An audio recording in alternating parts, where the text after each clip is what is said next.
Let's go back to our top story now. And one country that's watching the Facebook situation closely is Canada, where authorities are considering passing similar laws on requiring the social media giant to pay for news content.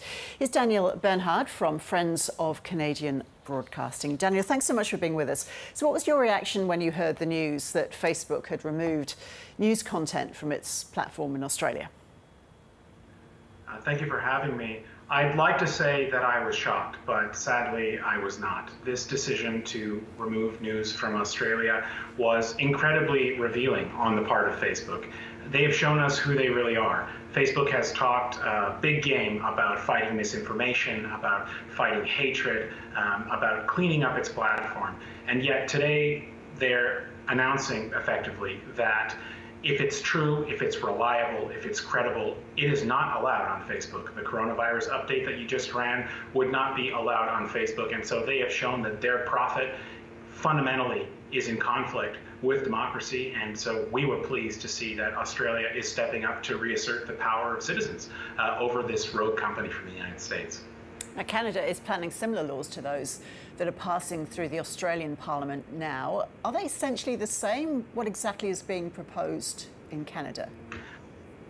I wish I could tell you exactly what's going to happen. We have a promise of some action in the near future, but we're not entirely sure what that will look like. However, I can say that Australia has been a model, a leader for the world and definitely for Canada. We are talking very often about the Australian action and Australia's leadership in this. And I have to say, as a Canadian, I'm extremely grateful to Australia for standing up to this bullying, for reasserting the primacy of democracy over this company. And you are providing leadership, and hopefully Canadian politicians will find even a sliver of the courage to be able to follow in your footsteps. So thank you very much. So if the law does pass the Senate in Australia next week, will that make it easier for legislators in Canada to get your reforms through? And do you expect Facebook could do the same in Canada and remove news content from the local Facebook site?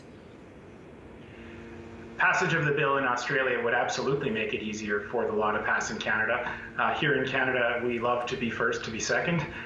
We are a bit of a cautious country, perhaps, by disposition. And so having a leader somewhere else in the world to point to really would be helpful for us, I believe. Facebook can respond however they like. They are a private entity. They can take any temper tantrum that they wish. But ultimately, it's important for citizens to stand up for democracy. And this company has planted its flag on the side of the crazy, on the side of the hateful, on the side of the conspiratorial. And anything that is true, verified, accurate journalism, which might actually, outweigh or counterbalance this harmful content, has now been removed. So Facebook has told us who they are, and it's time for citizens to stand up. And so Friends is a citizens movement. People can learn more about us at friends.ca. We've also started a campaign in June of last year about this. You can visit newsthief.ca to see some cheeky posters that we put up in 7 cities across Canada. We are trying, citizens are trying, and Australia is leading the way. So we hope to be able to follow in your example in a short time. How much support does your campaign have there?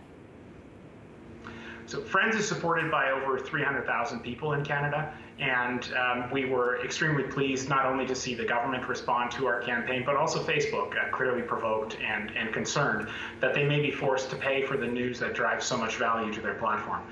So the campaign is gaining steam, and we feel good about where it's headed. But the stakes here are really high. Here in Canada, just in the last couple of weeks, we've had hundreds of layoffs in the private media.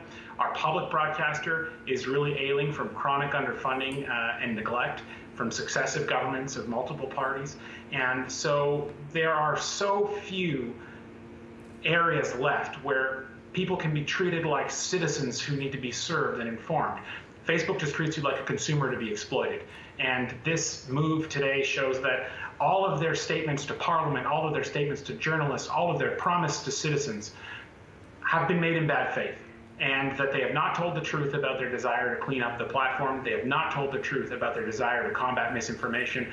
In fact, their platform is now only misinformation, and anything true and credible has been removed. So we now see where this company stands, and anyone who is still under the illusion that this company is dealing in good faith and has the interests of democracy at heart can now see the truth. And so the time to act is before us.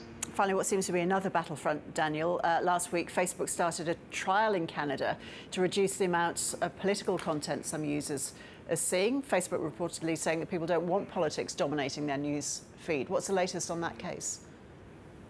Well, it's difficult to know. Facebook is famously secretive, as you are surely aware. But I know that 3 weeks ago, Facebook's Canadian representative went to Parliament and said that Facebook doesn't control what people see in their news feed. And then, 2 or 3 weeks later, they announced that they will be reducing the prevalence of news content because, in fact, they do control it. It's just another falsehood told to citizens and told to Parliament.